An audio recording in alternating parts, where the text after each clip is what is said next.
This is just like what you said. Hold on. Where is it? Here it is. This is pretty funny. God, look how huge I get when I take that thing off. Oh, you're enormous now. I don't have context for that, but that was me taking the fisheye lens off of my yesterday. Off my webcam. Oh, I didn't realize it was that fresh. Okay. It's a fresh soundbite. Yeah, I agree. Okay. All right. Let's do this thing. I can't get this for my swarm? Yeah. Somebody. I don't know who gets it. He may have said that one. I don't remember. I may have done that one, actually. I don't know. Who knows? Who knows what's going on? Here it is. I don't care. Just do it. I don't care. Here's the show. Going to count it down, read it off, do our thing. It begins in 3, 2, 1. Coming up on TMS, I want to die like Spider-Man. Do not badmouth the president's kids. HIV might be getting lamer and lamer over time. Hobbit films might not be the end of all this. Parks and Rec gonna not go out quietly. Fitness Geek. Jury duty and more on this episode of The Morning Stream. With these rich and glowing colors, the chemists improve on nature. Yard after endless yard of perfect and flawless material bears ingrained in its very structure the colors and designs that will enhance its beauty in the interior trim of the finest motor cars. If he is still alive, my robots will find him. The Morning Stream, the Morning Stream, the Morning Stream, the Morning Stream, the Morning Stream, the Morning Stream. Good. This is The Morning Stream. The Morning Stream, the Morning Stream, the Morning Stream. Good morning, everybody. Welcome back to The Morning Stream for Tuesday, December 2nd, 2014. Ever closer to the great grand holiday of Christmas. That's right. Where you and your family will gather around the tree, share presents. Hey, when you were a kid, who was in charge of present distribution? It was always the youngest kid there. So I was for a while, and then when my uncle got married to a woman who had a couple daughters, then they did it, which is fine. I don't want that role. I don't want that job. And now Tristan does it when we're over at Tina's parents' house. Yeah. Even though he's 17. Here you go. Here's this one right here. This is so stupid. Here, you can have it. Okay. Well, Wendy just always did it at our house. It just really? Was her job, and she did it forever, and it was never different. And so I don't know what Christmas without Wendy, except this year, will be the year that she doesn't do it. Even as an adult, she would do it. And so she did it from when I remember her being like 6 or 7 years old, straight up to modern era times. It's just Wendy all the time. We have to. I'll probably ask her on Thursday what the hell that was about. Yeah, no kidding. Yeah. So, really quickly back to Tristan, and more specifically, a question about your daughters. When Taylor turned like 17, 18, and I know Carter's getting there. Yeah. Have they turned into like giant eating machines, or is that just a teenage boy thing? I think it's a boy thing because Nick, who is now 14, is doing this and doing it hardcore. Like huge meal, and then afterwards going, I'm hungry, and then eating another 5 tacos or something. Like I think it is a boy thing. It must be a metabolism boy thing. There's a barbecue place that we love out here called KT's Barbecue. Yeah. Really, really good place. Yeah. And on the way home from a meeting last night, I decided, you know what, I'm going to swing by and I'm going to pick up their little family picnic pack, which is 1.25 pounds of meat and then 2 pints of sides and desserts and buns and all this stuff. That all sounds all right. It sounds great, and it's fantastic stuff. So I got a thing of killer beans, which is the bean recipe that Kirk makes. He's the K of K&Ts. and then the other pint was their hot link, which is a pork and beef sausage, spicy, chopped up into little rings. So good. And you pour sauce all over it. It's excellent. Sounds so good. So Tristan had to work. Yeah. So Tina and I got in there first. We each made a sandwich with the roll and the pork, and then put some of the beans on our plates, and then put some of the half link on there, the hot link, and it's just great, terrific stuff. Yeah. Tristan gets home from work. Yeah. And I'm downstairs playing WoW. I come upstairs, and he has dumped the entire pint of beans and sausage onto a plate, swirled it all together, and is like dipping a roll into it and just scarfing it down. A pint, like we seriously had maybe, you would easily on both things there were like 3/4 of a pint left. Yeah. And he had dumped those all into a bowl. Now, he hasn't found the pork yet. Oh, you hid the so pork. I still have a chance for lunch today. Yeah. Good luck with that. Well, no, I guess he's at school, so you should be fine. You'll be all right. Should be fine. Should be. You never know when they're going to sneak home and get some of the purple stuff or whatever they do now. Purple drink. Yeah. It's funny though, because Nick kind of went from almost overnight. It was basically like, I'm 14, everything's normal, and one day all of a sudden he can't stop eating, and he's growing, like he's having a huge growth spurt. His shoes are my size now, like weird stuff like that's happening. Oh my god. Yeah, but the girls, nope, they just kind of different. I don't know. It's we always want to.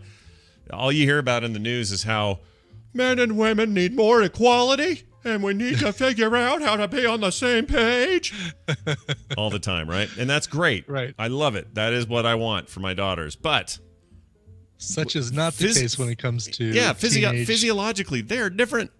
They're so different. And mentally, they're different. They're just different. And that's okay. I like the difference. Difference is good. We like the difference.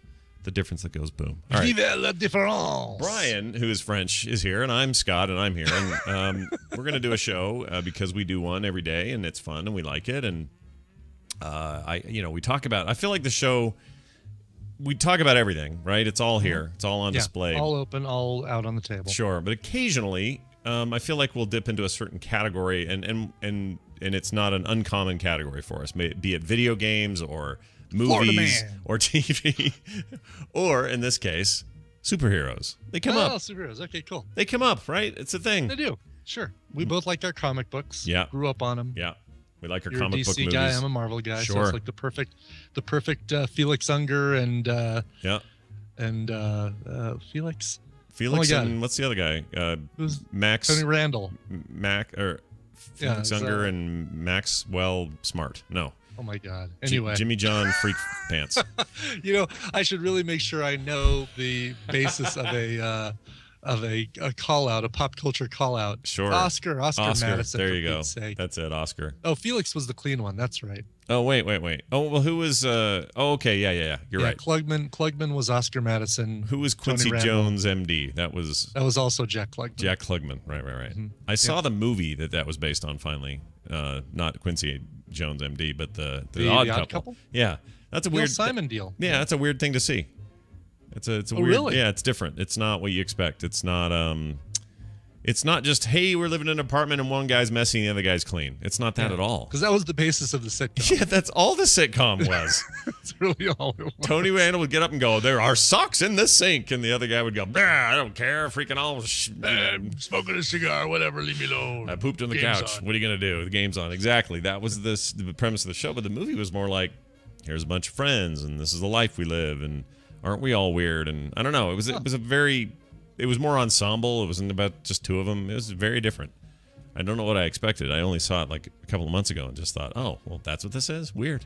Did the movie have the music, the iconic theme, or did they just introduce that for the TV show? That thing? Yeah, they had it. It totally had it. Cool. That was the best. One of the best 70s TV themes ever. Yeah, it's such like a great song. That and let's see. So as TV or as movie to TV conversions go, that's a successful one for sure. MASH is a successful one. Yeah, for sure. I had a hard time coming up with another. Somebody suggested Buffy the Vampire Slayer. I would agree. That was a good one. Mm-hmm. Oh, gosh, yeah. Surpassed. Yeah, movie was no good. Surpassed the movie. Yeah. Except Paul Rubens is Poor kind of Christy funny. Swanson. I mean, she's great. But she's good. You know what? She'll do fine. She's an heir to that Swanson chicken dinner, frozen dinner fortune, so she'll be fine. I don't remember another one, though, but that's not the point. The point is comic books, man. Right. We love them, right? We love them. Yes, we do love them. And we like Independence. We like that Saga book. We like things Image is putting out, Dark Horse, whoever. We're just comics. Comics are Walking great. Dead. Yeah, The Walking Dead. Anything Robert Kirkman gets his hands on. I agree. Although I'd like to see some non-zombie stuff coming up. Brit. Go read Brit. Brit, is that his?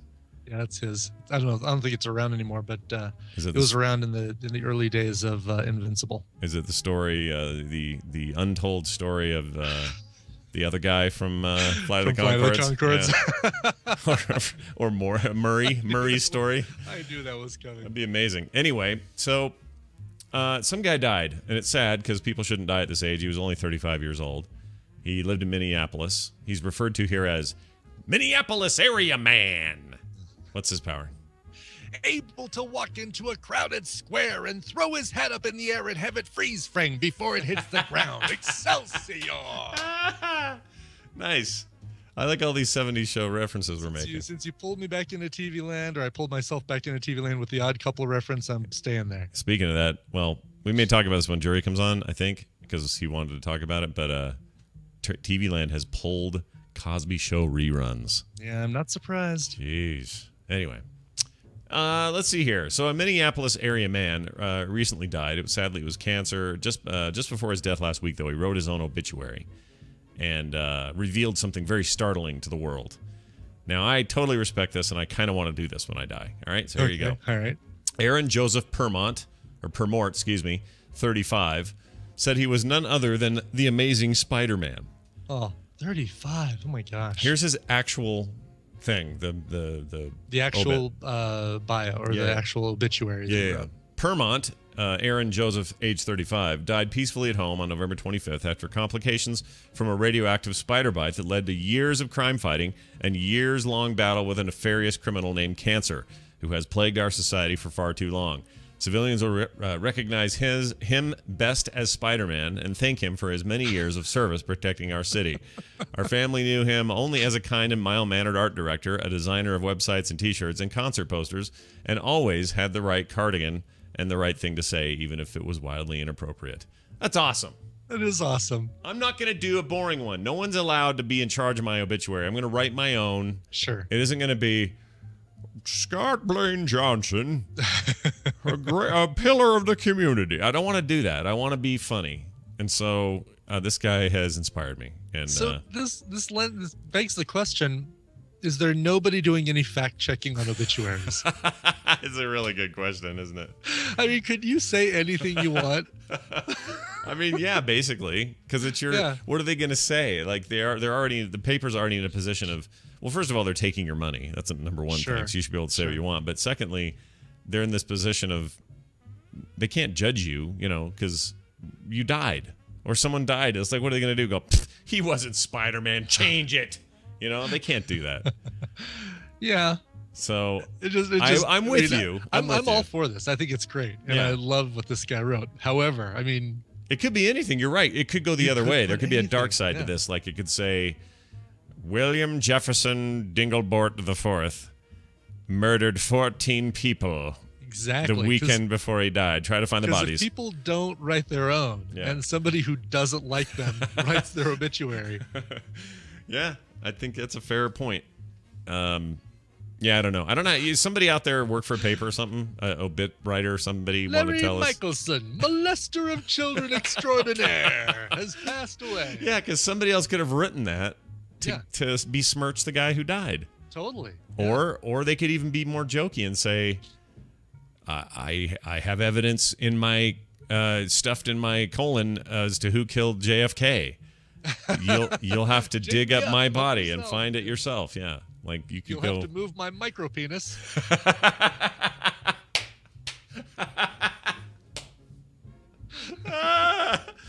You'll have to move my micro penis is today's title of the show.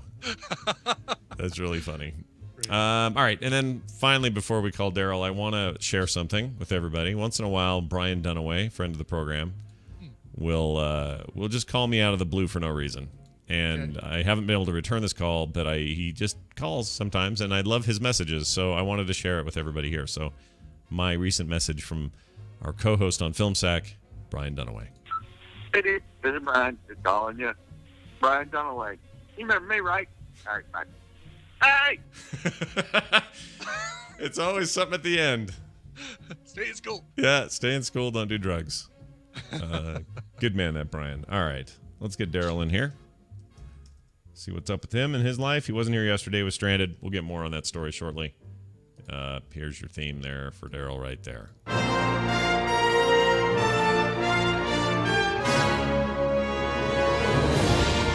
It's Stump a Trek Nerd, and it's brought to you by Hero Movie Podcast, the best source of superhero movie discussion in the multiverse. Each week, Adam, Sean, and Bruce talk exclusively about the only movies that matter, those being superhero movies. Hero Movie Podcast has it all. All of it, find it at heromoviepodcast.com or simply search for the words hero, comma, movie, comma, podcast, wherever you find podcasts. I don't think you need the comma. Yes. Yeah, don't use the commas, actually. Live a comma-free lifestyle is what I always say. But you could put those words in any order you want. Movie, podcast, hero. Oh, totally, dude. Yeah. Podcast, movie hero. Movie hero podcast. Yeah, exactly.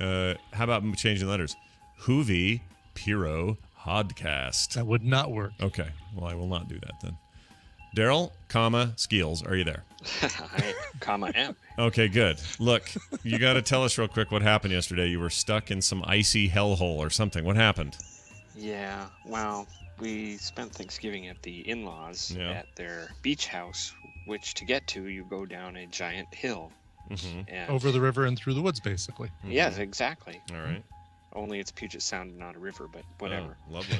So we were at the bottom of a giant hill, and then it snowed, and the snow compacted into solid ice, and that melted and then refroze, and so it was a sheet of ice going up a real steep hill. That's not good.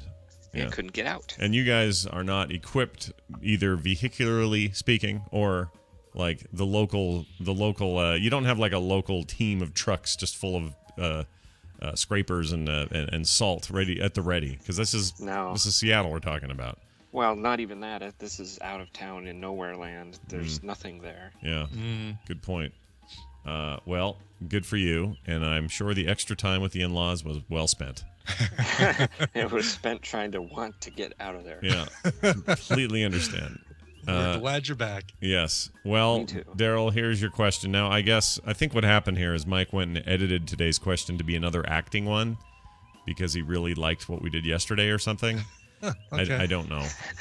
But here it is. Let's get to it. Daryl, by the way, if this is your first time listening to the show, where have you been, first of all? Second of all, Daryl's the Trek nerd. He answers Star Trek trivia questions every day, and we have a lot of fun around it. And here's today's question. What original series episode does this reenactment come from? I will be playing the part of Dr. McCoy. Brian will be playing the part of Spock. He's the science officer aboard the Enterprise, so maybe. Oh, that one. Yeah, that one. Okay. So, Brian, you kick it off with your first line, and we'll do our little play here. Go. Sounds good. Fascinating. The atmosphere is remarkably similar to your 20th century. Moderately industrialized pollution containing substantial amounts of carbon monoxide and partially consumed hydrocarbons. The word was smog! Yes, I believe that was the term. I had no idea you were that much of a historian, Doctor. I am not, Mr. Spock. I'm simply trying to tell you you've given us a lecture on the subject. Ah! All right, and scene. So there's our scene. You are to tell us now whether that comes from A, The Return of the Archons, B, Miri, C, Bread and Circuses, or D, Assignment Earth. Assignment Earth. This is harder than you would think. Yeah, it's I agree. You know, is that episode where Spock and McCoy didn't get along? Yeah. Remember that one? There was only ever one. It's like saying, hey, it's that one episode where Alexander Rozhenko was annoying. It's that Three's Company episode with the misunderstanding. Yeah, the one where Mr. Furley thought they said something else than they were actually saying. That's right. Yes. Yeah. It's that Gilligan's Island episode where they almost get off the island. I mean, it's like you can say some unique things about those shows, like, oh, it was the one when the Globetrotters came to the island. Right. Sure. That'll never be repeated, and should never be repeated. But for the most part, when, you can. Kurt Russell was a little Tarzan boy. Yeah. Or, you know. And you can even do this about modern stuff. Oh, it's the Big Bang Theory where Sheldon says something awkward in front of everyone, or you can kind of do it today. Kinda. Not as definitively. I mean, you can't say, oh, that's the episode of How I Met Your Mother where we almost meet the mother, because that was a few episodes, but it wasn't every episode. Right. That's a good point. And it's also like it's more nuanced now. Back then it was real black and white. It's like, oh, they almost got off the island again. Oh, they almost did it again. Or at the end of Scooby-Doo, they it was the They janitor. ripped the mask off the guy. And he says, I wouldn't have made it too if it wasn't for you and your dog, right? Like, you just count on those things happening. Yeah. But here today, it's like, yeah, Kate on Lost is having one of her days where, ooh, she's mysteriously criminal. But still, there was enough going on where you didn't feel like they were playing that card too much. Hey, it's the golden age of television. That's what I've been told. It's that episode where the Blacklist, where nobody trusts James Spader. Yeah, that one. Oh, see, that's pretty good. That's pretty good.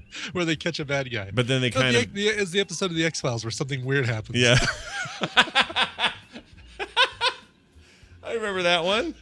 That was a great episode. That was the best one. All right. This is the one. It's the episode of Breaking Bad where what's his name yells "bitch." Right. And only if one of those ever happens. It's the episode of David Letterman where Bill Cosby awkwardly eats curry in the green room. Oh yeah, that one. Well, it turns out it was all of them, I guess. All right, Daryl. Sorry, we're gonna get to your thing here, but before we do that, why don't we? Man, I don't even know what to do here, but we'll talk about it, I guess. Here's your thing. Whoops, hold on. Okay, right here. Are you hungry? Aren't you hungry? What's a foodie? We have before us an option. We can either do the final popcorn, or popcorn. Or we can eat one of them pretzels that have been haunting me for weeks. Oh. Yeah, let's do the popcorn because I had no warning about the pretzels and I've been eating them. Let today be your pretzel warning, Brian. There was lots of pretzel consumption during the cover-thon.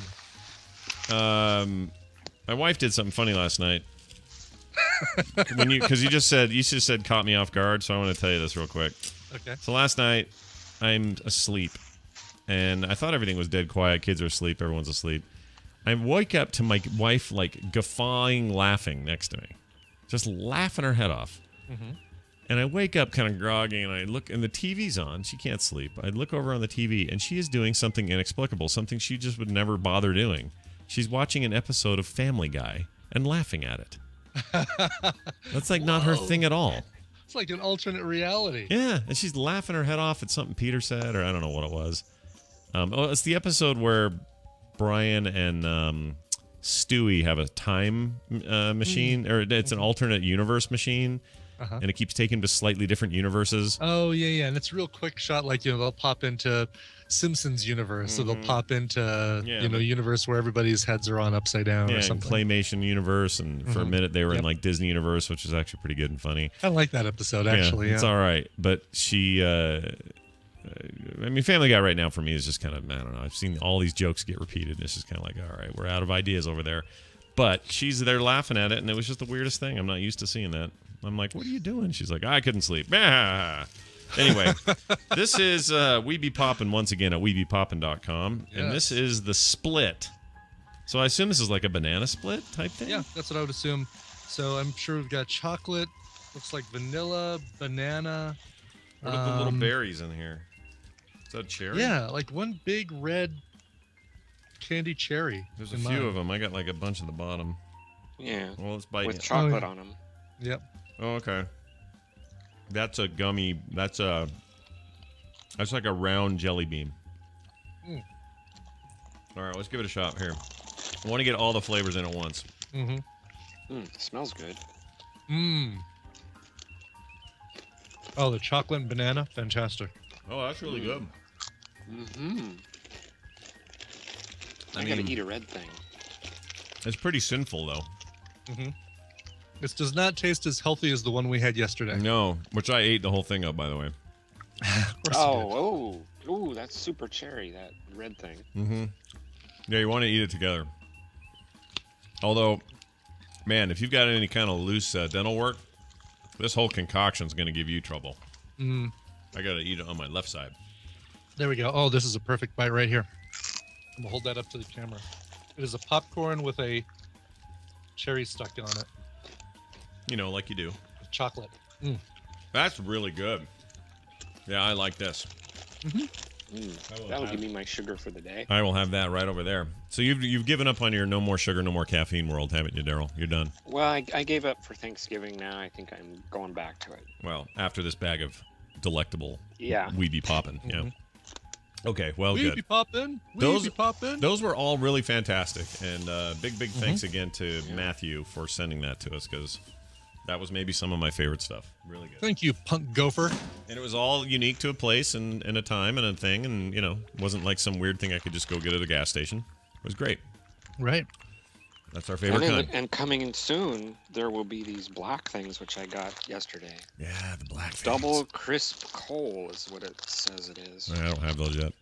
I'm sure they're coming today. If you got them, I should have them. Yeah, I should have them tomorrow. Today or tomorrow. I still have to go to the DMV today. Just reminded me of that. Ugh. I tell you guys I lost my license. I can't find it. Oh no, really? Yeah, when I went to get that CT scan, I left it there somewhere. I don't know where. I think it fell out. It was such a hellscape that day. I don't know what happened to anything. So I'm lucky to get out of there with my own shoes. But yeah, I think I left it there. And then I called there, and they have these really great lost and found procedures and everything, but they don't have it either. I can't find it, so got to go in today and deal with that. You might be able to get it replaced online. Tried that, and they said, they said if you're past 5 years, because I think it's 7 years it's good for, and if you're only got a year or two left on it, they want you to go in. So okay, I don't know if I have to do tests again or anything. I shouldn't have to, right? I should just have to go in and go, yeah, I lost it. So. Take my you picture. Just go in and you sign some things proving. What, can I see your driver's license? Prove that it's you? Oh, a good point. They're going to probably need my birth certificate or something. Well, there you need something. Damn it. Where is that? We moved. Social security card? It might be all in the same envelope. You have a passport? You have a passport for me to see? No. Well, then get out! You're not legal. All right. Papers, please. I'll say, yeah, let me get it in my wallet, and he'll yell. You got 30 seconds! Great. Thank you, He's sir. gonna say, all right, well, you need your driver's license. I guess we can make a deal. Yeah. And then I'll arrange some sort of backdoor, like, hand him $20 while no one's looking deal. Like, how's it going to go? All right, that's what I'm hoping is this will be like a port in Mexico or something. Damn it. I set you up perfectly for what kind of a deal. Oh, You damn completely it. missed And I missed it.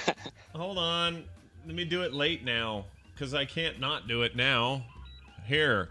Hey, Brian. Yeah, I'll make you some sort of deal and get your driver's license to you. Oh, okay. What kind of a deal? Oh, ha. Let's see what I did. I played a thing. Pizza. Oh, good Lord. All right. Daryl, what are we doing? Oh, back to you for birthdays. Give us one. We have Dan Gauthier, I think it is. And if it's not that, it's Gauthier.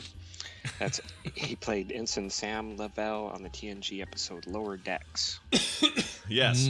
Which is a euphemism for for camel toe. Yeah, right? The Lower Decks.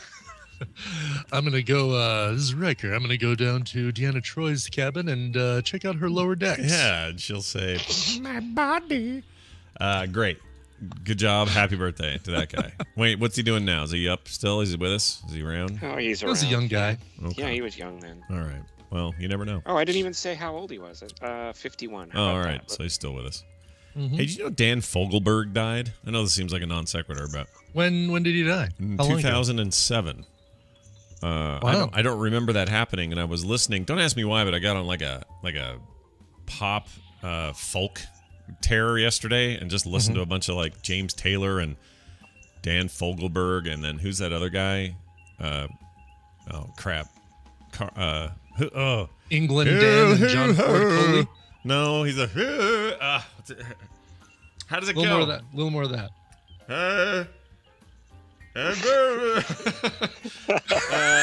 I can't think of it. He's always had a huge beard and curly hair.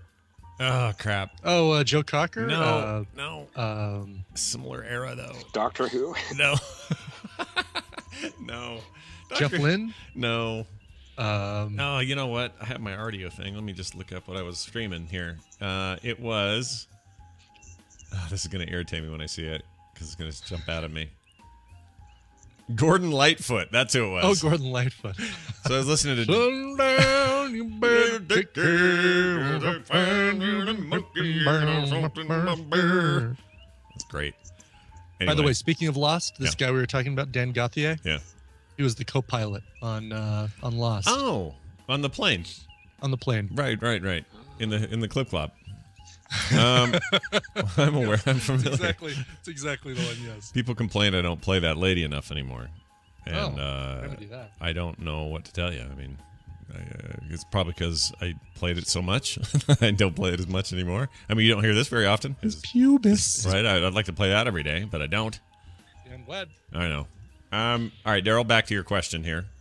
Which of those episodes did you think that reading that we read like an hour ago came from? The Return of the Archons, Miri, Bread and Circuses, or Assignment Earth? Well, it could really be any of those, because that's when they went back in time. Mm-hmm. So your atmosphere would be all screwed up. Yeah. But I think my first thought was Bread and Circuses. Before you even read the answers, so I think I'll just stay with that. So it's your first thought, your current thought, and your final thought. I guess so. Well, all right, let's find out from our judges if that's correct. Zert. Congratulations. You're a winner. Nicely done. Kirk and Spock and McCoy go to the planet that resembles what the Roman Empire might have looked like in the 20th century. Spock and McCoy get into an argument over smog, not smaug. Well, I don't know why he'd write that. Here is a clip for comparison. All right. Fascinating. This atmosphere is remarkably similar to your 20th century. Moderately industrialized pollution, containing substantial amounts of carbon monoxide, and partially consumed hydrocarbons. The word was smog. Yes, I believe that was the term. I had no idea you were that much of a historian, Doctor. I am not, Mr. Spock. I was simply trying to stop you from giving us a whole lecture on the subject. No, I played him a little more angry than he did. Yeah. Well, you did just fine. Okay. I feel like I may have... I thought that was you guys doing it again. Oh, it was so convincing. So we get to see Leonard Nimoy in Invasion of the Body Snatchers this weekend. Very exciting. Yes, Daryl, it's the 1978 one, just so you know. Yeah. Just so you know. Yeah, not the 2014 one. Inside joke. Daryl's a Trek nerd and known as the Trek Nerd on Twitter. If you follow him there, he'll have things to say to you. And he's also on This Week in Trek at thisweekintrek.com and a little show called The Grumpy Cast. Daryl, why don't we play a game with you now? What is it called? What do we have? How about Star Trek thing or actual scrotal disorder? Oh, gosh. Really? Wow. Yeah. All right. Wait, we have a theme for that? Here you go. My scrot. There you go. All right. Oh, perfect. Yeah. Hydroseal. Hydroseal? Hydroseal. That doesn't sound like a scrotum problem. Yeah, it doesn't sound like one, does it? Like a water seal in your scrotum? You know, I never thought I'd say the words, that doesn't sound like a scrotum problem. But here I've done it. I lean toward a Star Trek thing, but maybe that's too obvious. Maybe I'm being thrown here. I don't know. Yeah, it does. This would seem to lend itself to a little bait and switch. I still say I'm still leaning Star Trek. All right, we lean Star Trek. Where does the truth lean?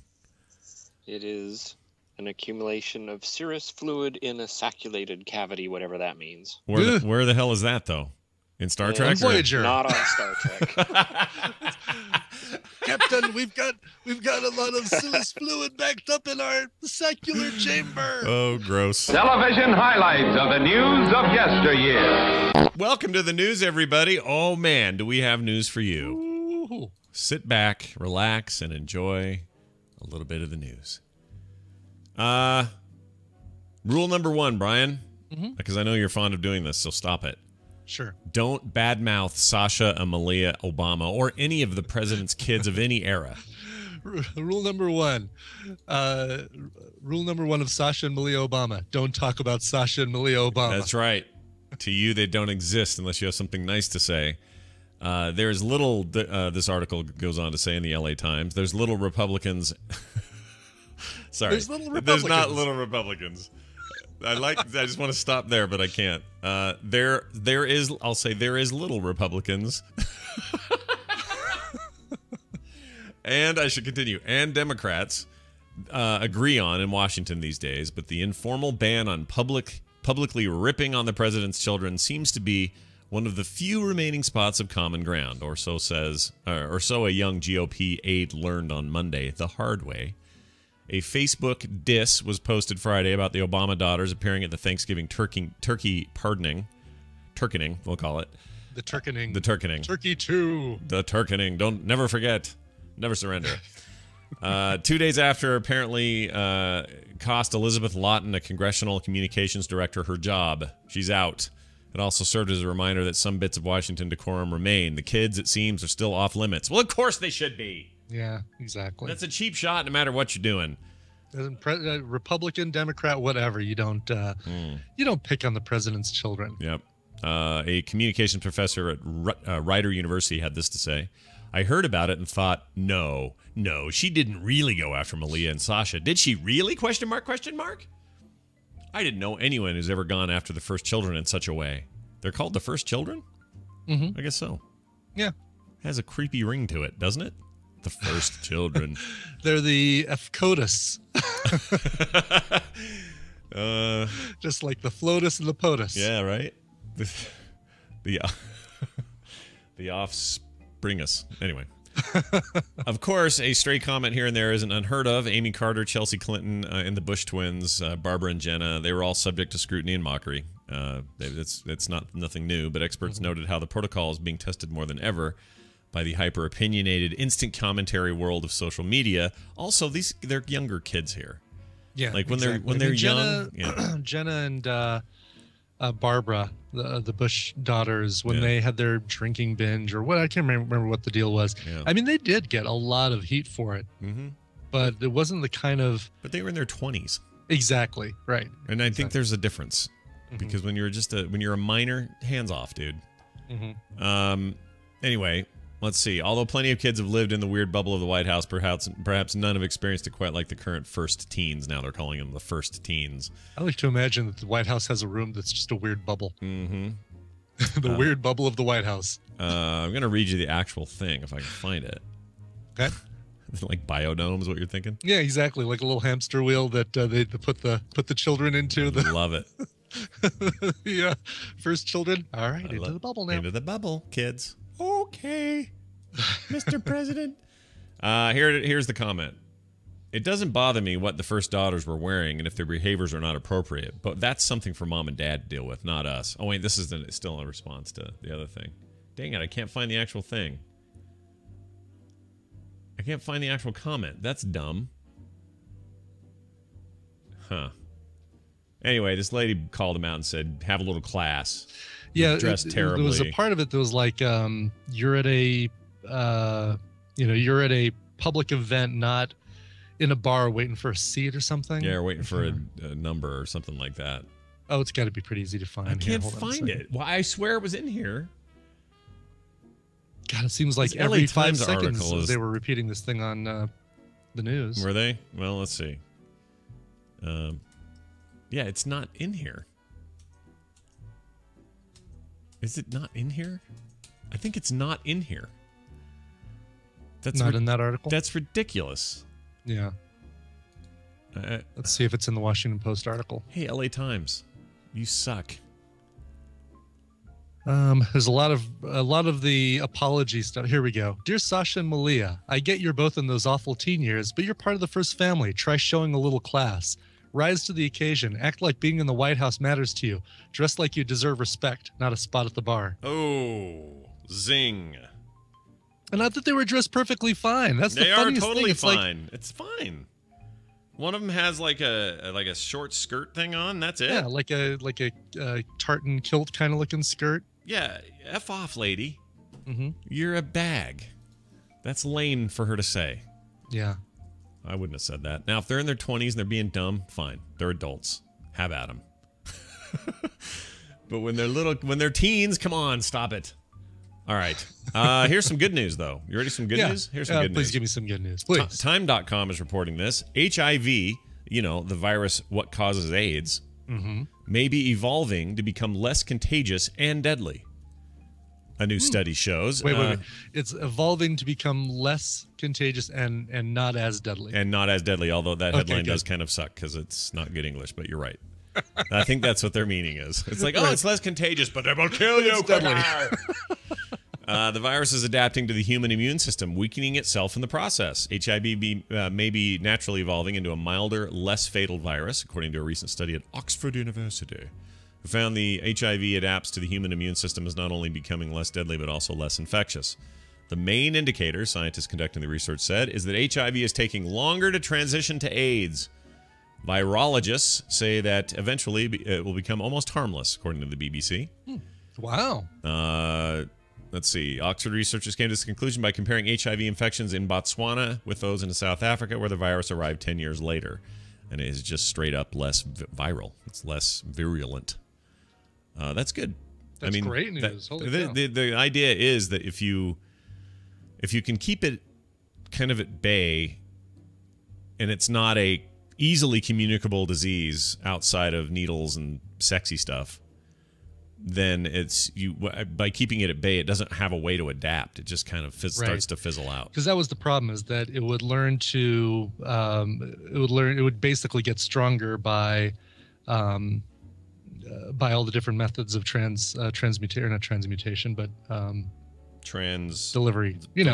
Trans delivery. Yes. Sorry, I'm having to also fill out a permission slip right now that has to be turned in this morning. Oh, great.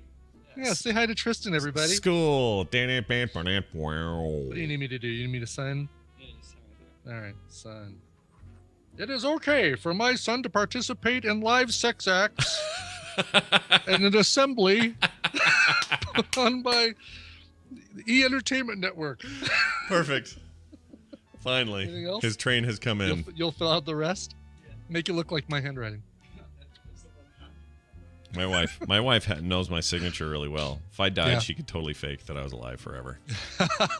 For years, she could do it.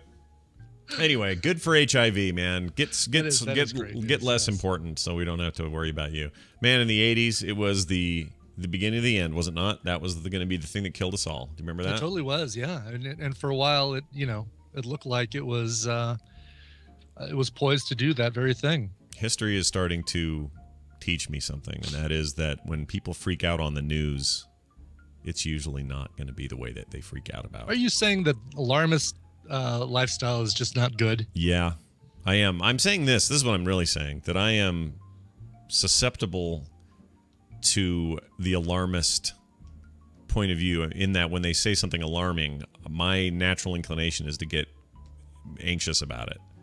However, there is a part of me that is very rational and goes, will you stop being anxious? That's just dumb. Shark attacks are not up. There's just one shark attack. Now they say they're up. So everything's fine. So I don't know. It's true. It totally is true. I'm like a split personality on the whole thing. Anyway, HelloFresh.com is sponsoring today's program. You know them. You love them. HelloFresh.com. Oh, I didn't look what this week's things are. Let's go look. Ooh. Yeah, right? Hello, Fresh. Hello. This week, they are putting up recipes by actual chefs that are the following. Sauteed chicken with mushrooms and mashed potatoes. Awesome. Steak and Brussels sprouts stir fry. Yum, yum, yum. It's got jalapeno in it. Lemony. How do you do with jalapenos? I do fine. They're great. Good. Love them. Good. Yeah, they're good. Lemony shrimp linguine. Honey roasted pork chops. Butternut squash and barley risotto. Yum. Put all that in your oven and cook it because you can. They send it to you farm fresh to your door, and it's amazing and it's great. And if you haven't used these guys yet, let me save you some money. 50% off for first-time customers. Use the code MorningStream at checkout when you go to HelloFresh.com. They will deliver to you because they just expanded like crazy, and they're awesome. It's, again, HelloFresh.com. 30 minutes or less is all it takes to make that food, dude. It's just no big deal. You look like the hero. People? Yeah, you look like the Guy Fieri of your house. Wait, let me take that back. You look like all the other good chefs that don't get much airtime of your house. You look like the Alton Brown of your house. There you go. Everyone loves him. HelloFresh.com. Go there today. I promise you will not be disappointed. If communists have attempted to inject their propaganda into the motion picture, they have failed miserably. Oh, look, it's Celebrity Poop, which starts with a revelation that none of us have been prepared for. That we might get. You shall not finish. You know what? From that, you could glean a lot of what this is saying. The Hobbit may not be the end of the journey, says Sir Ian McKellen. He came out in an interview. He sing-talks, you know. He does. He came out, and they all said, Mr. McKellen, Mr. McKellen, and he waved his hand, and all their microphones all came together and mushed together in a big pile of metal. because he is Magneto. He's Magneto. Sir Ian McKellen said he is not sure. We should have a movie about him called Ganito. Ganito, and have him like combine all that stuff in one thing. Sounds like a mobster tale, doesn't it? Ganito. Yeah, Ganito. He's kind of a wizard with metal things. You're coming through here? I'm sorry, you shall not pass. Yeah, fly, you fools. All right. He says this. He's not sure the Hobbit film will actually be the end of the movies, or the end of the journey, is his exact words.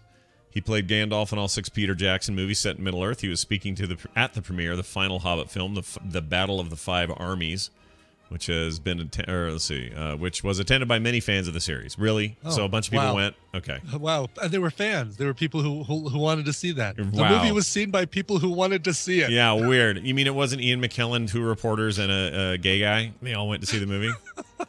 I don't know why I said gay guy. Another gay guy. Yeah, another gay redundant. guy. Yeah, he'd have his man friend there. Is he married or what has he got? He's got a partner, I guess. Mm-hmm. They're not married. I don't know. They might have in California when it was legal. Well, who knows? The director himself said the support from fans gave him a real boost and helped encourage him to make the films. This article is meaningless. Basically, this is what I think happened. I think Gandalf said something like, "Oh, who knows? Maybe it's not the end." Right? And they went, "Whoa!" And everybody went to their typewriters and breaking news, everybody. Gandalf says there may be more. There's probably not going to be more. Why would there be more? There might be some other spin-off. What would they pull the material from? I mean, side stories, like some hidden what's that book? Simulacrum or whatever the hell it is. What is it? Simulacrum? However you say it. He's got stuff in there he could do, maybe. I mean, some of the stuff in The Hobbit was pulled from there. Some of the stuff in Lord of the Rings was pulled from there, so... Well, could they technically do a Middle-earth themed movie that wasn't based on material by J.R. Tolkien? Good I think point. they could. They totally could, yeah. Why not? They've made up other characters. Sure. Isn't the White Orc? Like 2/3 of these 3 Hobbit movies are I don't know about embellished, but certainly added on to material from the original book. Yeah, like the White Orc, I want to say is mentioned someplace, but that's it. And now it's like a full-blown villain character. Like, yeah, they could go crazy. Like, I mean, I'm playing that game. Still playing it. The freaking Shadow of Mordor, right? And that game is a whole separate tale. There's not stuff in there that's written by J.R. Tolkien. No, there are lots of references and things, but are they saying it's a Silmarillion? I thought it was. I don't know why I thought Simulacrum. I don't know, whatever. Simularium. I've never said it right. it always sounds like a weird part of your anatomy. That's just a word. Simulacrum. Simulip. The hell. Simulacrum. They're just somebody's taken our nerd cards and just shredded them in front of our face. That's fine. That's fine. Yeah, I'm not. Look, I like the Surface Tolkien stuff. Studio is what that is. Yeah, Soup Studio. Thank you, Tinvec. Parks and Recreation in the news, because that's a show that's going to go away soon. Yeah, the last season. Actually, back up for a second. The Hobbit movies as a whole, so far, we've seen the 2, right? We haven't seen the 3rd. Yeah. Your estimation of how all that went. I think they've been great. I do too. I think they've been really good. I've enjoyed them immensely. I feel like there's just a general souring toward them.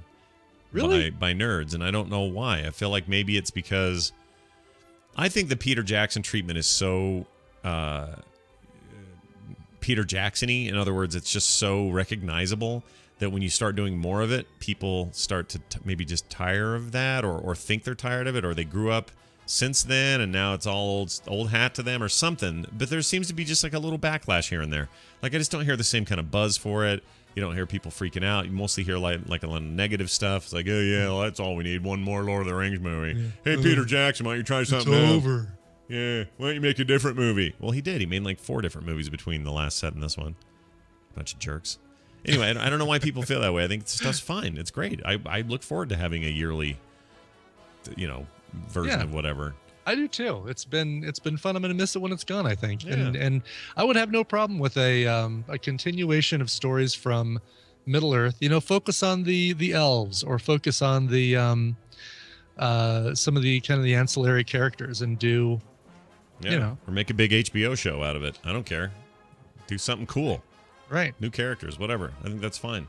It's been an unexpected journey. Pretty good. Okay. Hey, Parks and Recreation fans, get ready to get a blowout you'll never forget on NBC. Parks Jabba the Hutt.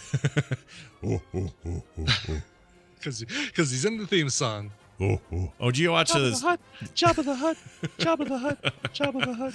Did you watch that treatment of the trailer by George Lucas? Did you end up seeing it? Yes. Oh, that was great. So funny. I love that, there's all this stuff blocking things. Yep.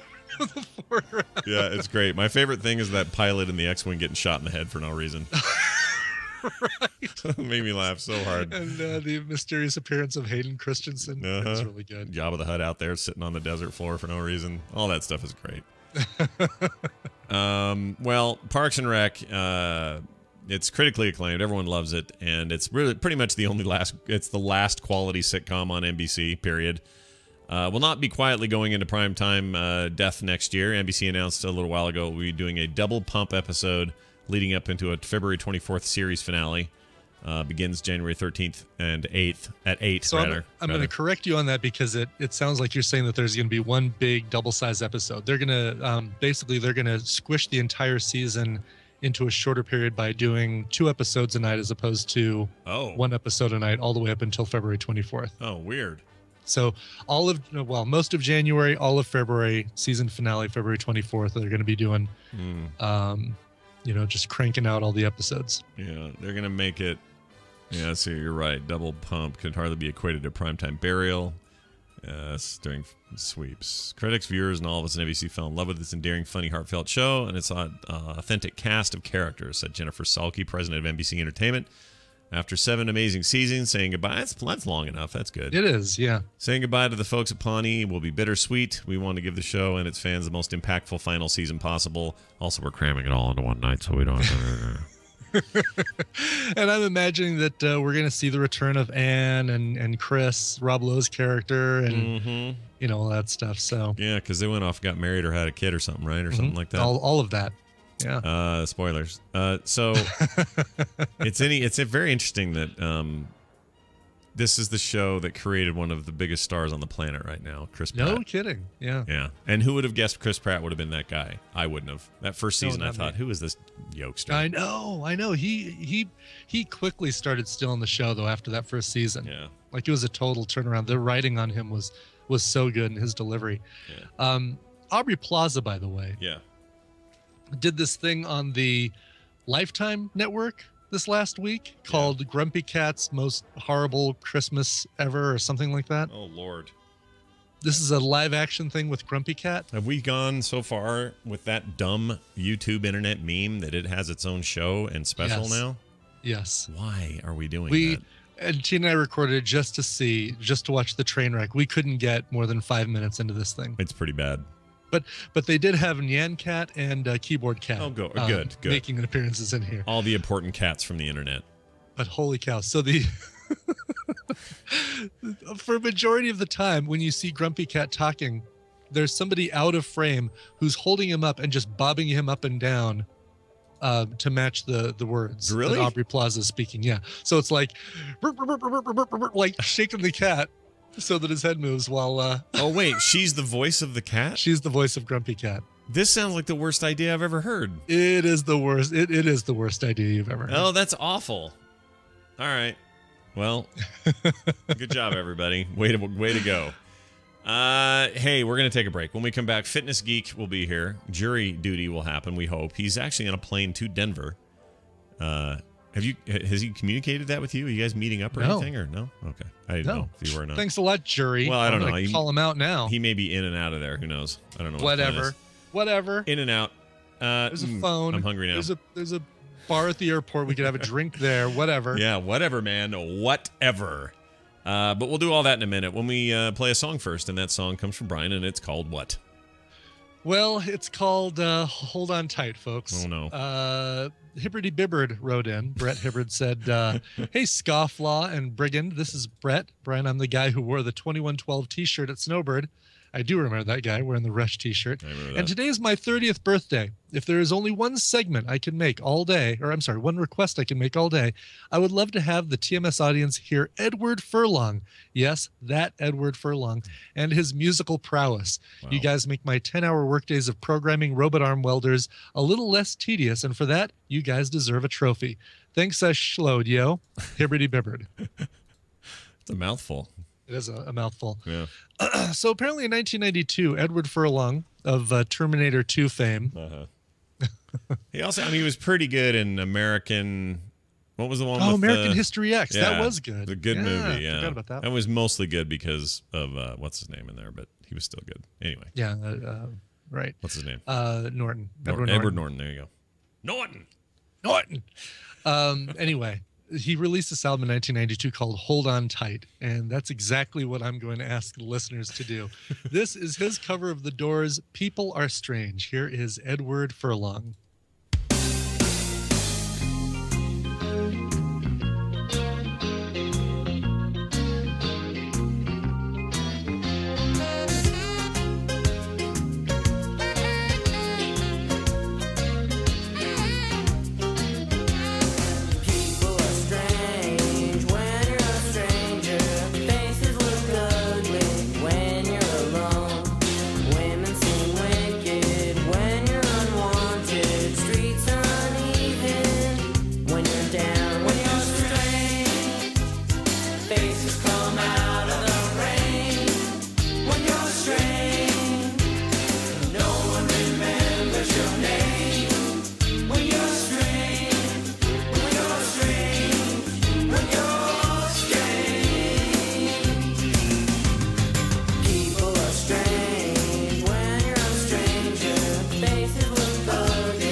It's a remarkable new polyester film called Mylar.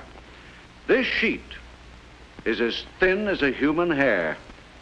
Can you tear it?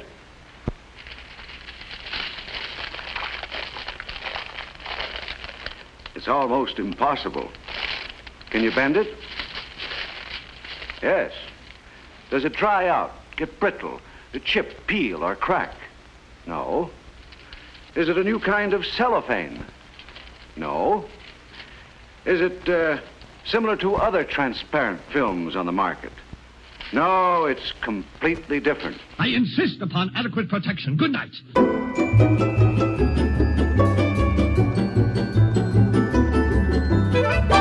This is the morning stream asking, do dogs have brains? Because I really want to know.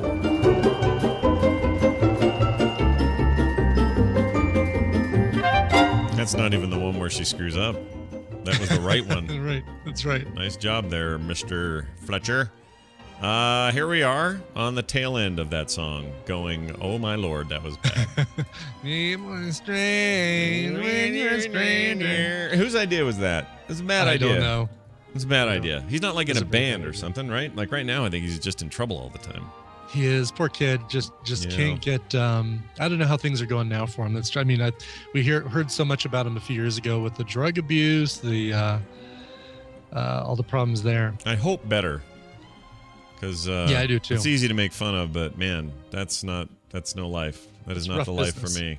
That's what that is. It is rough business. All right, speaking of rough business, let's get this rough business on the road here with a little theme, and it goes like this. Yeah, there we go. Hey, it's Bill O'Reilly. It's Bill Duran, everybody. Bill Duran. We are doing it live. We are doing it live every time we do it live. Bill Duran, our fitness geek, here on a Tuesday. Man, what's going on? How are you? I want to know if you guys recovered from Thanksgiving. How you feeling? Sorta. Yeah.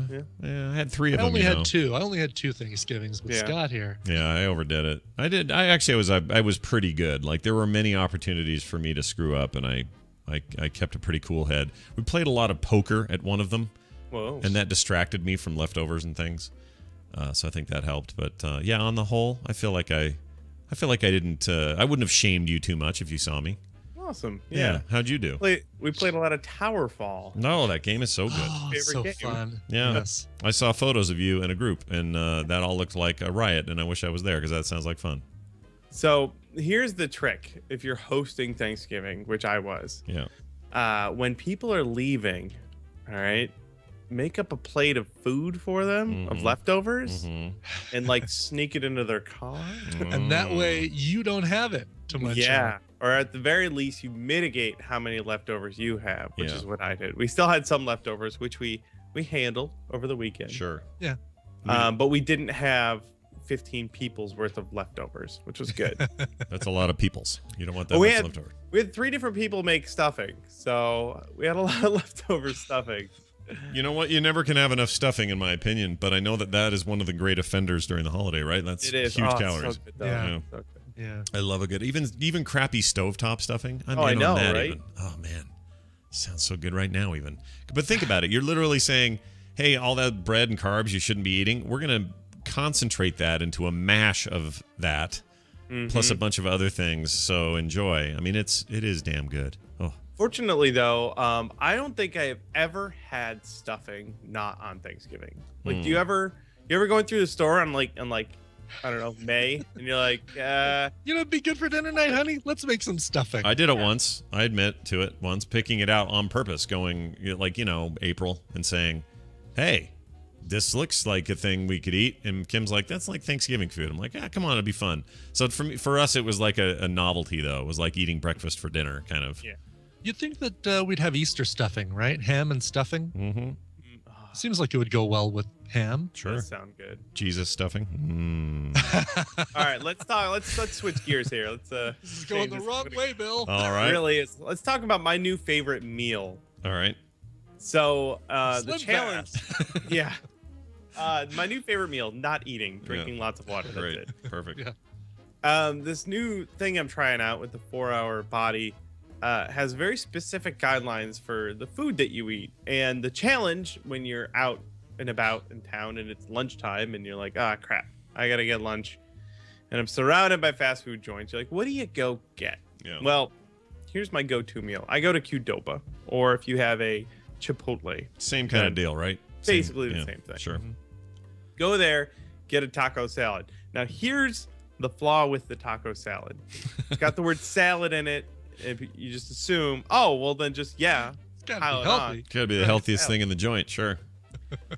And before, I've never done this before. I've known that it's beneficial to do this, to not have the shell. But the shell's my favorite part. Oh, it's so good. But I'm trying it. Tried it out. So this is what I got. Hard fried shell, or is it the soft tortilla type? Okay. The hard fried one. All right, great. I got no shell in none of their dressing. They have some sort of dressing they want to put on there. Yeah. Actually, how much does that add? Ranch, like a ranch. Yeah, something like that. And what's cool too is that folks at home can follow along. If you go to Qdoba's website and go to their menu thing, you can just check boxes which ingredients you get, and it'll tell you how many calories you're eating. So the one I put together is around 435 calories. If you add that tortilla, it doubles the calories, and it goes from 22 grams of fat to 44. It doubles everything. Oh, just Lord. with the flour tortilla. Wow. The fried one. Really? Yeah. That's crazy to me. It isn't it? Yeah. So this is what I get on mine. The lady's like, she gets a bowl, like a cardboard bowl, not the flour one. She puts a crap ton of lettuce in it. And basically lettuce doesn't count, which is awesome. Yeah, no calories. And she's basically. like, do you want the dressing? Like, no dressing, but there's a corn and bean thing they put on there. Get that. It's good. And then you pick whatever meat you want. You know, you got your chicken, steak, pork, whatever. Maybe I'll get chicken. And then they have those grilled fajita vegetables. Yeah, those are great. Those are awesome. Yeah. Throw those on there. Yeah. And then salsa and guacamole. That sounds amazing. This is good. This is so cool. Like, as you click each checkbox, it shows you what's happening with that. So then the challenge is, well, what if I put fire habanero salsa? Wait, where's the cheese? Oh, they don't have it. They don't like. Yeah, it's on the third one. No, but they have their spicy Diablo cheese. Oh, the nacho. Yeah, right. Which on the website they don't let it put it on there, but if you're at the place, you're like, you put that on there. They'll put it on there for you. That'll start putting into the 4 digits. What do they call the bean and corn thing? What is that? Does that have a name?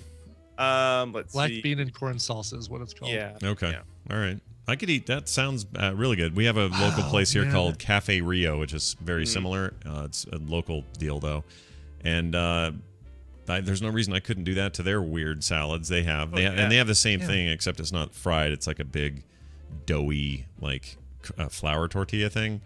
But get rid of that, do the rest. Why not? That sounds great. Cilantro lime salsa or cilantro lime dressing is like 110 calories. Yeah, skip that. And like a lot of fat grams. Oh man! Well, this is what you do. And when you're checking out, or after you check out, they have a thing with like some additional stuff with like utensils and crap. They also have limes there. Just grab a couple limes, squeeze that out. Yeah, good call. And they could probably even throw like regular cilantro on there. Probably, yeah. So this is what I realized going through this list of ingredients. There are 8 ingredients. I was like, I can make this at home. Come on, Bill. Right. The only thing, everything you see in there, you can get pre-made, right? Except maybe the fajita vegetables, salsa. You'd probably have to. But you could just get black beans and frozen corn. You know, canned. Yeah, but there's black something beans, else in there, isn't corn. there? Maybe. You could Onions. probably... I know there's onions, but forgot about onions. Anyway, it's not that hard. You can prepare like a bunch of chicken early in the week, and then just heat that up, throw it on some lettuce you basically just assemble the pile together, and boom, you got it. And it's going to be way cheaper than buying it at Qdoba and just as good. Yeah, that sounds all right to me. It makes Bill say every time he eats it. Well, that's a hell of a recommendation. I think we should all take heart and eat that next time we go. And if you go to qdobaathome.blogspot.com, you'll find recipes for everything they make, including the queso Diablo. Oh my gosh, I love it. So you can make a light version of that too. Holy crap. It's my new favorite website. I call that the primeval dip. The primeval dip. Yeah, go there, check it out. It's funny it's on a Blogspot thing. That always cracks me up for some reason. I don't know why. I feel like that has become the GeoCities of the modern era of blogging, but whatever. Oh, by the way, here's what's in the roasted chili corn salsa. Yeah. Yellow corn, poblano chilies, jalapeno peppers, half a red onion diced, third a cup cilantro chopped, lime juice, salt and pepper to taste. Easily make that at home. Put it in a Tupperware thing, keep it in the fridge, put it on everything. Yeah, that sounds amazing. Freaking everything. Yeah. Mix it in my coffee. Qdoba, give me the. Thank you. Give me that address again. Qdoba what? Because Kim would love this. Qdoba@home.blogspot.com. How do you spell? Oh, okay. Qdoba. QDOBA at home. Don't do the @ symbol. Here it is. AT. I'm gonna send you this. So Qdoba, we don't have them here, but they're like Chipotle, and everything on here. They have like every recipe ever that they make. So good. And we the wanna queso make this. Diablo, like how you can make it at home. It's awesome. Here, I'll send this to you. Anyway, that's very exciting. Bill, you've opened our eyes today. You've created a monster, really. Bill Duran is the man. You have anything going on you want people to know about? Sure, I did. I had a big Black Friday thing this weekend that went really well, and I have a new ebook out there all about how I made my rogue armor from World of Warcraft really, really fast. So it's a super cheap ebook, $2, punishprops.com. You can go check get it that. out. That's a good idea, because that thing was wham bam, like in a week. We saw you suddenly had it, you fit right in. I was like, that guy's insane. So now you too can be insane by buying that book. Crazy Bill. Crazy Bill Hickok. All right, dude, stay out of trouble. We'll talk to you soon. Bye. Stay warm. Bye. See you. See ya. That was a funny see ya. I like this. Sneaking it in really quick. See ya.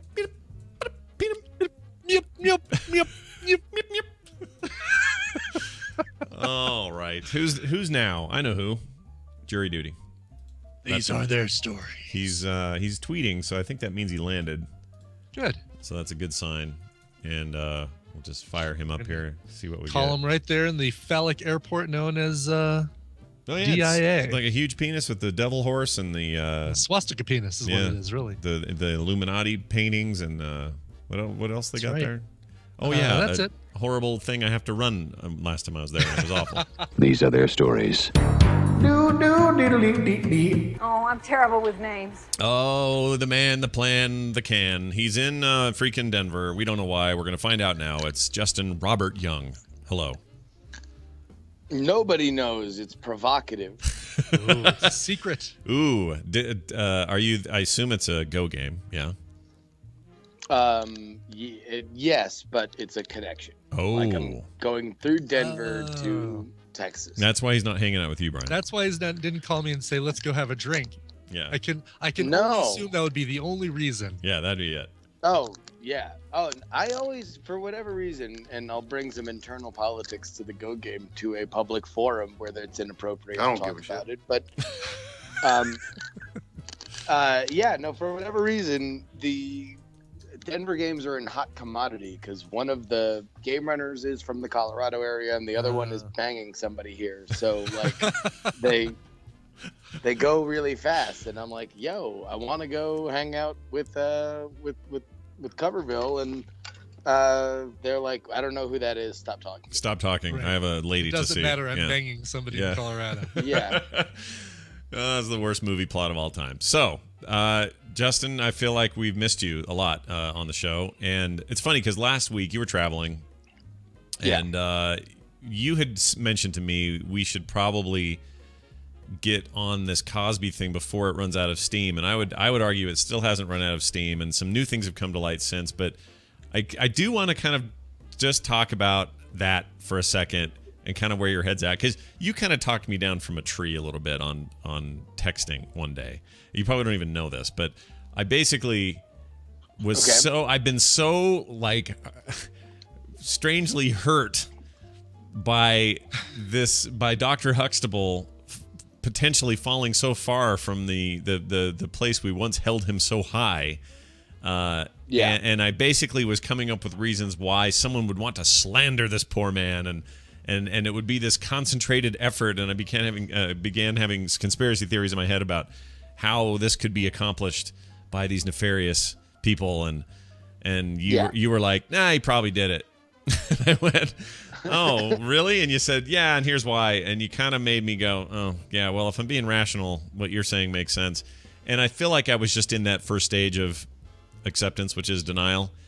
about this idea, and I don't know why I feel so strongly about it. It's probably because I have so many of his albums and tracks memorized as a kid that it's just he's such a part of my childhood that it's really hard for me to deal with the idea that he has potentially fallen this far from whatever graces we held him in. So I don't know. Well, I mean, so let's do a few things here. Number one, let's talk about legacy, and you made a very, very good point right there that widely understood in between the two coasts, where stand-up comedy kind of lives effectively. The greatest stand-up comedian of all time is Richard Pryor. Yeah. And his progeny is Eddie Murphy, right? That is his direct descendant. And then from there you get Chris Rock, Dave Chappelle, those kind of, racial, comedians, black comedians, right? And yet, and as important as they are, if there is a Howard Stern to Bob and Tom comparison, Bill Cosby is that for a large segment of the country who wanted to connect with a certain with Black America and didn't want it all to be dirty language, for lack of a better word. Sure. Right? Sure. And Bill Cosby has no equal in that regard. Sure. He is not only one of the best stand-up comedians of all time, but he is, quite simply a comic legend. Right. And that's before we get into everything that he did on television, not only with the Cosby Show, but also bringing Fat Albert and stuff like that. Sure. And let's not forget Ghost Dad. Yeah, never forget Ghost Dad, or The Devil and Max Devlin, or Leonard Part 6. Leonard Part 6. I mean, these are all very important touchstones. But listen, even in the minds of people like Chris Rock, in the minds of people like Richard Pryor, and in the minds of people like Eddie Murphy, he is also that legend. Like Chris Rock. Well, certainly. I mean, one of Eddie Murphy's most famous routines is him kind of publicly declaring his allegiance to Richard Pryor and not Bill Cosby, Right. because Bill Cosby is poo-pooing. His language. Sure. And Richard Pryor embraces him for it, and that kind of shows you, really, in a way, is kind of a turning point of where stand-up comedy went from there, as big as Eddie Murphy was. Well, we don't see guys in purple Michael Jackson jumpsuits and jackets doing stand-up anymore, do we? It's not happening anymore.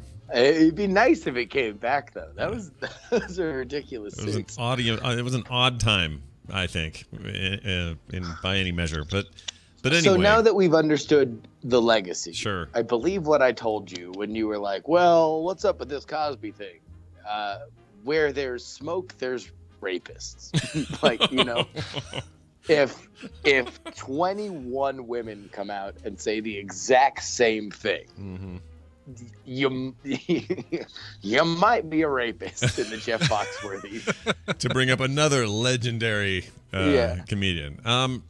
Okay, and you're probably right, and this is probably all true, and with maybe, who knows if every account is as rock solid as any other of the accounts, but it doesn't seem to matter at this point. Like, the effect of it is the destruction of a late career comeback, and perhaps a legacy to some degree or extent. When you're forced to resign from the board at Temple University, which is a thing that he held high for decades and decades of time. When people like TV Land are literally pulling one of the most influential sitcoms of all time off of their channel. That'll be back. You think? I think so? The art will survive the artist. We just need to process exactly how bad the artist is. Yeah. And once we come to grips with that, listen, horrible people have made amazing art that has meant something to millions. Right. Yeah. And I think we need to separate it, because ultimately our reaction to the art and our reaction to the Cosby Show specifically was very important and meaningful things. A generational shift in understanding a black man as an authority figure. That's an important thing. For black audiences, a point of family, pride that wasn't, pandering, that wasn't, something that would be trading on specific elements of black culture. It was just a good, rock solid, incredibly well done family drama. Right. That was incredibly popular. That's huge. Sure. However, Bill Cosby's not Dr. Huxtable. Yeah, it is a character, sure. I mean, he always tried to sort of portray that he was that guy, though. Like his stand-up routines about family, his books about fatherhood, they all portray that he's essentially Huxtable, in every way except not a doctor. And it is at our peril if we believe it. Like it's everybody is not the character that they create. You are not the character that you portray on the morning stream or the podcast. It is probably an elevated element of your character. You are not always doing this routine. We are not always doing it. Like when we've hung out together, we've had conversations like this, but it's not in this meter. It's not in this intensity. Sure. Sure. We are different people when you separate us from the things that we do. But the differences we're talking about here would be like Brian and I, we're doing TMS and we're two happy guys and we're hanging out. And then as soon as we hang up, Brian goes and mutilates a baby dinosaur and I go hump a monkey. Like I go make Tina watch me eat curry for half an hour in silence. Right. Oh, did you hear? So I don't know if Justin's heard about this with his ramshackle schedule, but he reportedly every time he goes on Letterman, makes the female interns sit and watch him eat curry before he goes on. Not Letterman, but Cosby. Well, Cosby on Letterman. I see. Yeah, Cosby would make the Letterman staffers, sit in the green room and watch him eat curry. Silently. He had to sit. They had to have curry there waiting for him. They had to, and only the female ones, by the way. And they would have to sit and watch him ingest curry before the show. Apparently, this is a thing. Let's get to the next element of this, which is if we now understand that Bill Cosby is not Dr. Huxtable. Let's wrap our minds around. Before we got to Bill Cosby the rapist, there was ample evidence to suggest that Bill Cosby was kind of a dick. Yeah. Okay. Like, it is not new that Bill Cosby. I mean, go ahead and Google on Deadspin. He like made a football player cry because he said that he had gotten a C+ average and that he had felt proud about it. And he told him that he should feel ashamed that he didn't work harder and made him cry in front of the rest of his team. Wow. Because like his hero was berating him. Yeah. It's and then that's before we get into, and listen, Bill Cosby means something different to, and this is not a definite fact. It is a generalization that I'm very willing to have an open discussion about with anybody who wants to have it.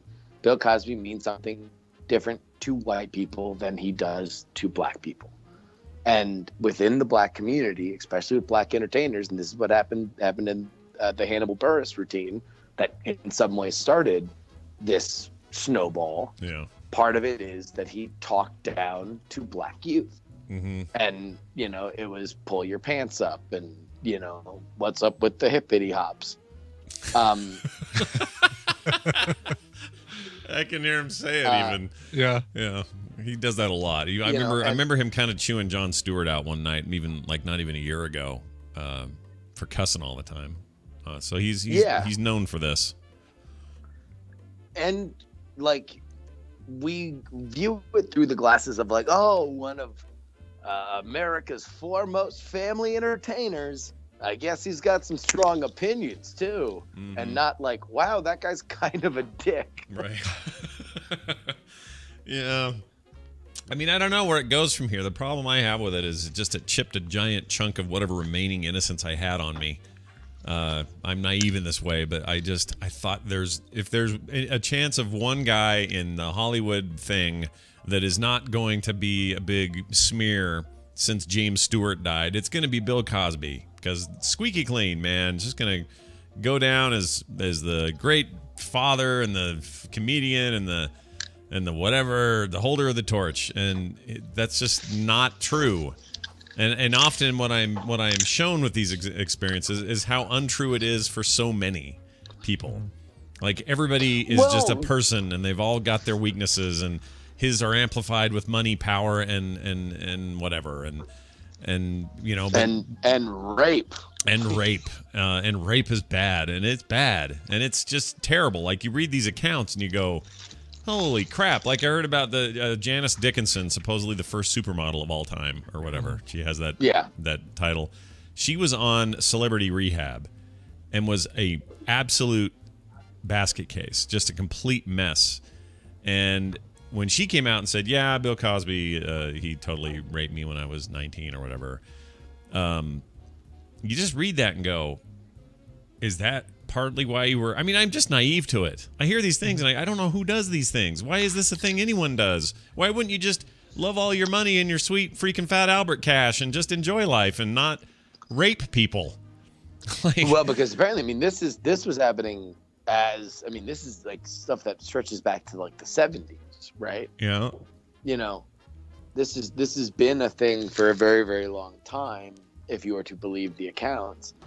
And, you know, some people are just kind of, you know, broken, you know, they have deep-seated issues that kind of, that's a broken subroutine, and it just keeps running over their head, fucking one after another. Sorry for the F-bomb.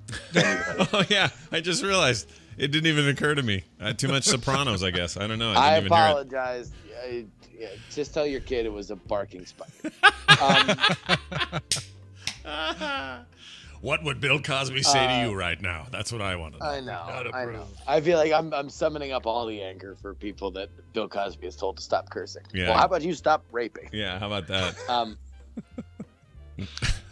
By the way, the worst headline to come out of this, I just want to mention this.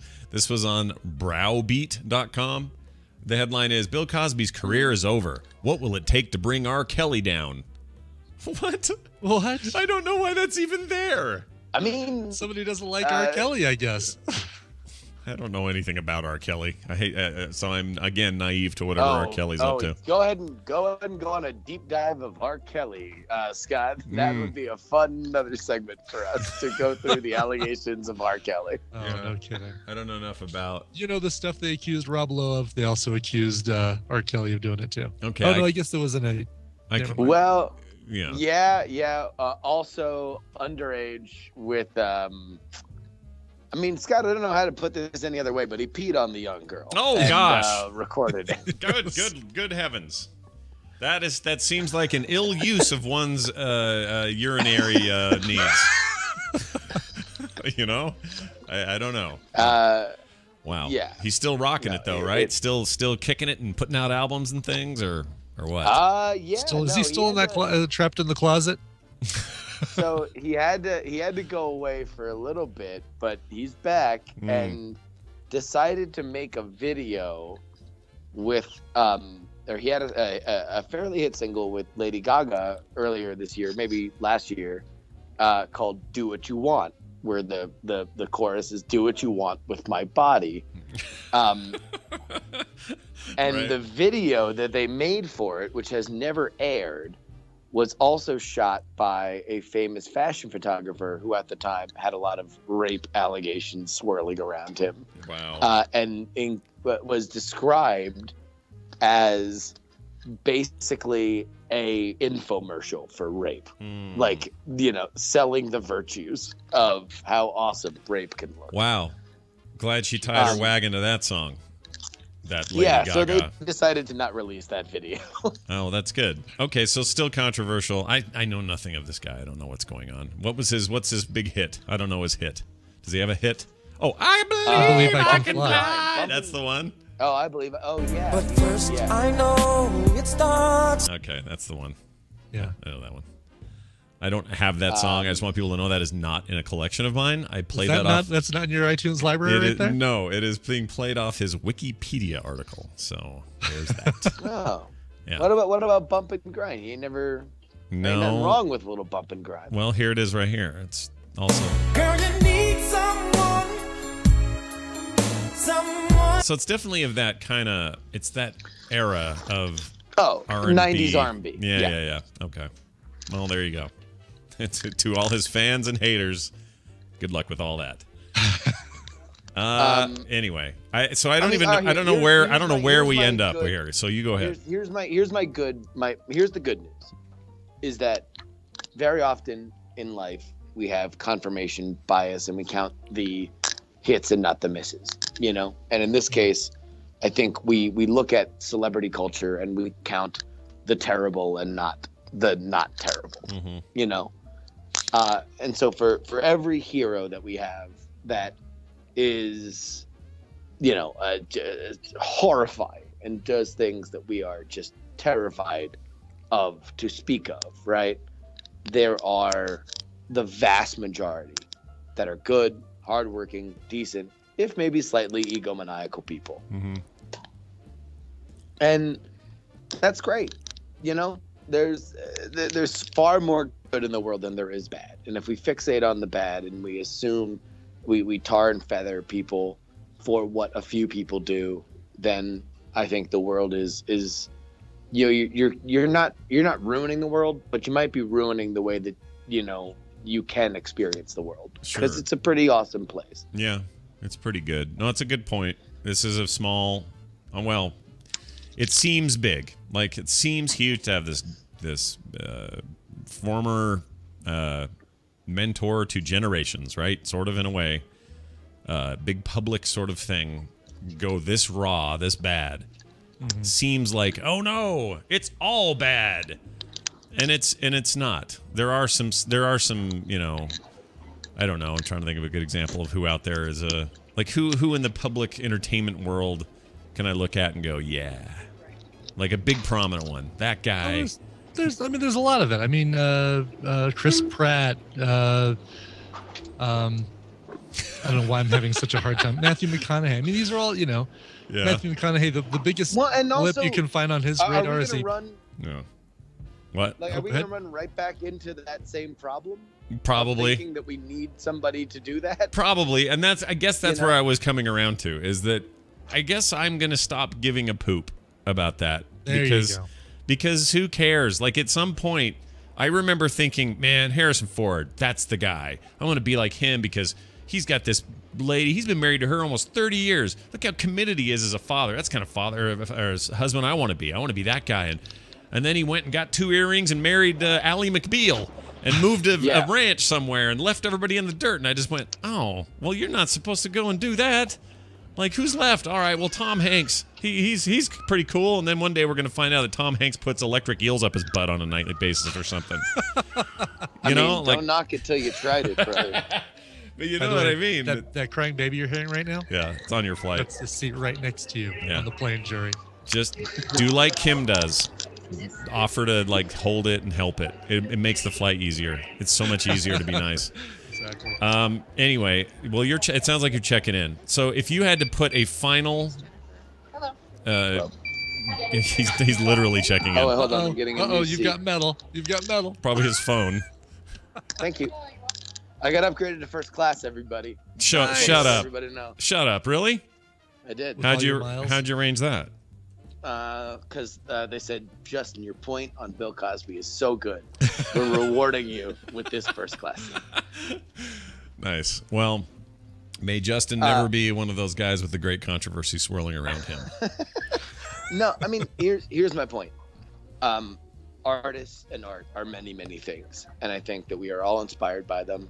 And we all are. I mean, everybody's talking to this are them. We're talking to a lot of them. But we're not, you know, we're not role models. Role models come from life, you know. And they're often quiet and not in the public eye, those people. and like they don't necessarily even have to be people sometimes. You know, you just look at what you want to pattern your life around. Sometimes it's Steve Rogers or Superman. Absolutely. Yeah. You know, a fine, good Jewish boy. Supermanberg, exactly. And I think it's when, you know, like I would say just you try not to put all your eggs in any one basket, and don't let the fact that one dude is a total creep, you know, ruin your fandom of other stuff.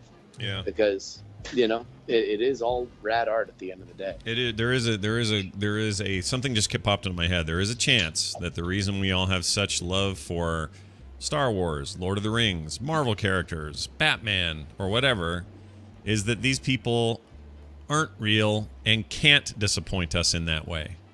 Do you know what I mean? Nope. They're not going to let us down. They're not. They're going to be what we want them to be always, while the regular folks, you know, well, you find out Bob Hope was, you know,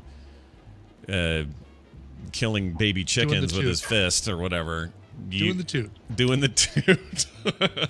When you find out Bob Hope was using copious amounts of toot, you can still be happy in the knowledge that Steve Rogers will use his shield for good and not evil. And I guess there's something to be said about why our fantasies have become so important in these days. Justin, may your flight be as first class as it's ever been. Well, thank you guys. Yeah. And big heads up, new Night Attack podcast tonight. It's going to be live. I was able to swing coming to Austin on a random cool. business trip. So I'm going to be live in Austin for Night Attack. Isn't the last time that happened? Wasn't there a big fight? Wasn't that the fight? No, I mean, that was another time, but we try not to talk about it. Right. I'll just keep bringing it up every time. And then the new version of Go Home Santa, You're Drunk is available now on ebook and will be available on audiobook hopefully this week. Andrew Allen's getting those tracks back to me. Nice. Within the next 48 hours. So Lovely. you'll be able to get that, all of it at gohomesanta.com. Very nice. Go check it out. Have a safe flight, and may the Huxtable lifestyle always be yours. Jello pudding pop. Bye now. Well, all right. All right, indeed. Brian, that does it for a show. Oh my God. I know. It's been a ride. It's been a wild ride. It's been a wild ride, yes. Yeah, I wanted to get this Cosby stuff out. I feel like I'm on the plane with Jury right now. I know. It's really, that was a weird traveling. I feel like we were in the bathroom for a minute there. We were in the That's right. waiting area. We checked in with him. It was great. Yes. And it was right there in your hometown, which cracks me up. All right. It was, yeah. Frogpants.com/TMS is our website. Get all our links and contact details and things there. themorningstream@gmail.com is our email address. Read those most episodes, so check for those tomorrow. We're on Twitter @MorningStream, @Scott Johnson, @Coverville. There should be a show tomorrow. The only thing that could change is it's possible they're going to have me do the test tomorrow morning, and if they do, there won't be a show. Oh, the colonoscopy test. Wow. Yeah, which means tonight I'd be doing the goo drink, which gives me nightmares. Yeah. But I'll let you know well in advance. If not, honestly, if it's not today or tomorrow, it'll be next week because I can't do it Friday, so I don't know what they just haven't called me yet, so I don't know what's happening. I'll let you guys know. And in the meantime, have I missed anything? Hang in there, brother. Oh, thanks, man. Yeah, I hope I don't have to do it. I got to go to the DMV, so that'll be fun. I'm keeping my mind focused on that. I've got my mind set on them. Let's. I don't know. Let's leave now. Let's be done. Hey, do you have music? What are you doing? I do. This one's going out to Casey. It says, "Good morning, gentlemen. On Tuesday, December 2nd, I'll be driving from Las Vegas, my hometown, and Brian's favorite place, to Alta, Utah, which is not far from Scott's home, to work at a ski lodge for the winter season. Alta. I would love to listen to any cover done by Lauren O'Connell. Brian played a cover she did of Roland the Headless Thompson Gunner several months ago, and I loved her voice. Any song she does that Brian thinks is good for a road trip will be just fine. Thanks, and never stop the show. You guys keep me happy. KCH." And there's a little smiley face right there. Aww. Very nice. So Lauren O'Connell released an entire album called Covers. I'm not going to pull from that. I will in the future. But this one's really cool because it's a collaboration she did with Natalie Dawn, who is the female half of Pomplamoose, the band Pomplamoose that we all love. The name of the band is My Terrible Friend, and they released an album called Room for Ghosts a couple years ago.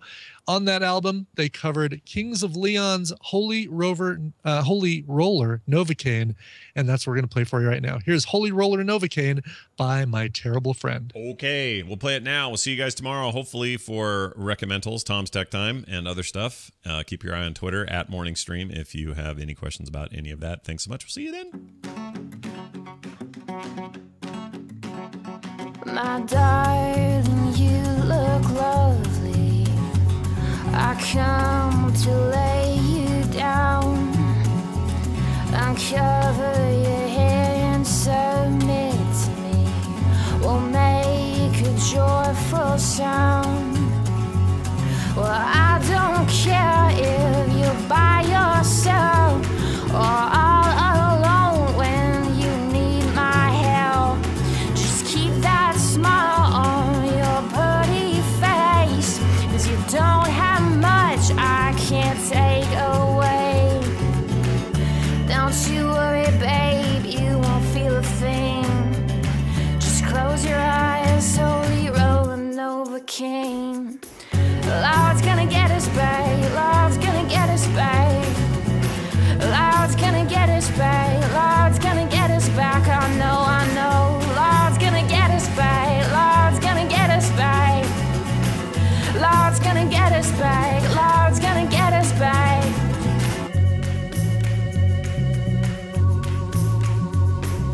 You'll be hearing me coming, but I can't come inside. I'll be out back in my white Cadillac. Won't you join me for a ride? We'll go up to the mountain tops, and I'll show you all of the goods I got. Don't look back, keep your eyes ahead. This could be the night that the moon goes red. Don't you worry, babe, you won't feel a thing. Just close your eyes, slowly rolling Novocaine. Lord's gonna get us back, Lord's gonna get us back. Lord's gonna get us back,